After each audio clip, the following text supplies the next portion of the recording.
بارے میں ہم دیکھتے ہیں جس سے بدروہیں نکلی اور بدروہیں نکل کر وہ کس کے قدموں میں ہے؟ آج کتنے لوگ شفا پا لیتے ہیں، معجزہ ہو جاتا ہے، لیکن وہ یسوع کے پاس دوبارہ آنا پسند نہیں کرتے، وہ یسوع کے پاس رہ کر زندگی بسر کرنا پسند نہیں کرتے۔ جب بیمار ہوتے ہیں تو پاس آپ دعا کریں، جب بدروگ گرفتہ ہوتے ہیں پاس آپ دعا کریں، جب آزاد ہو جاتے ہیں، جب آزادی مل جاتی ہے تو پھر رشتہ داروں کی سارا نہیں موقع دیں، ہے نا۔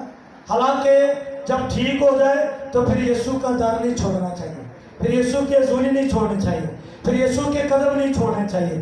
اور یہ پرسن اس نے یہ وش ظاہر کی، اس نے کہا کہ میں تیرے ساتھ جانا چاہتا ہوں، لیکن یسوع نے اس کو اپنے ساتھ لے جانے سے انکار کیا۔ اس کی ریزن یہ تھی کہ جس ایریے میں یسوع نے اس علاقہ میں بھیجنا تھا وہ 10 شہروں کا مجموعہ تھا۔